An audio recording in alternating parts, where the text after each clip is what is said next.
ఆయన యొక్క ప్రార్థన మాకు అత్యంత సంతోషాన్ని కలిగించింది. అదే రకంగా ఆయన ప్రార్థించారు.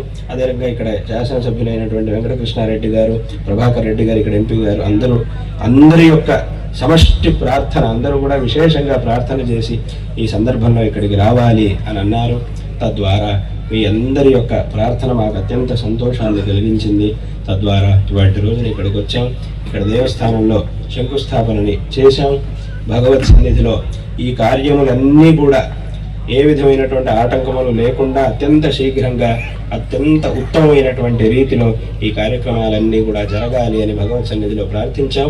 ఖచ్చితంగా ఆ భగవంతుడి యొక్క అనుగ్రహంతో ఈ కార్యాలన్నీ కూడా అత్యంత శీఘ్రంగా అత్యంత త్వరితంగా పూర్తయి ఈ ముందు భవిష్యత్తులో పునః ఈ ఒక క్షేత్రం అత్యంత వైభవాన్ని పొందుతుంది అనేటటువంటి విషయంలో ఏమాత్రం సందేహం లేదు. ఈ కార్యాలన్నీ కూడా నిర్విఘ్నంగా జరుగుగా కానీ ఈ సందర్భంలో నారాయణ స్మరణ పూర్వకంగా ఆశీర్వాదాలను తెలియజేస్తూ ఉన్నాం. అందరూ కూడా భక్తులందరూ కూడా ఈ ఒక పవిత్రమైనటువంటి కార్యక్రమంలో తమ వంతు సేవను విశేషంగా అందించాలి. ఇటువంటి ఈ కార్యక్రమంలో అందరూ కూడా పాల్గొనాలి. ఎందుకంటే ఇది మన క్షేత్రం.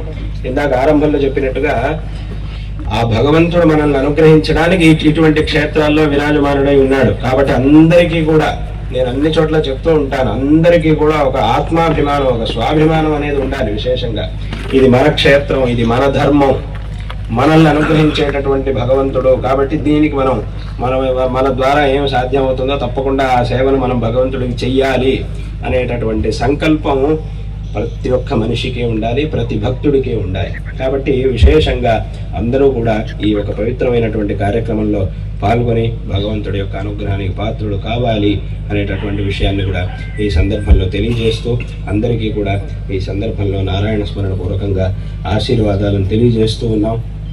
ఆ పనులన్నీ కూడా తొందరగా జరిగి ఈ ప్రాంతం ఆ భగవద్ అనుగ్రహంతో ఎప్పుడూ కూడా చక్కగా సుభిక్షంగా ఉంటూ ఇక్కడ ఉండేటటువంటి ఆస్తికులందరూ కూడా సదాకాలం క్షేమంగా ఉండాలి అని మా యొక్క ఆశీర్వాదాలను తెలియజేస్తూ ఉన్నాం.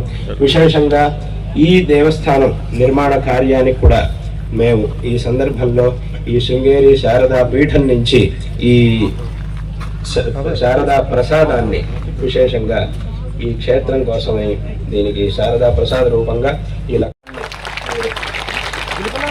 మీ దగ్గర ఈ ధనాన్ని ఉంచుకొని అది అమ్మవారి యొక్క సంపత్తు తప్పకుండా అది అక్షయ నిధిగా మీ దగ్గర ఉండి ఈ పనులన్నింటినీ కూడా చక్కగా చేయిస్తుంది అని కూడా చెబుతూ మరొక మారు అందరికీ కూడా ఆశీర్వాదాలను తెలియజేస్తూ ఈ భాషణాన్ని ఇక్కడికి ముగిస్తూ ఉన్నాం.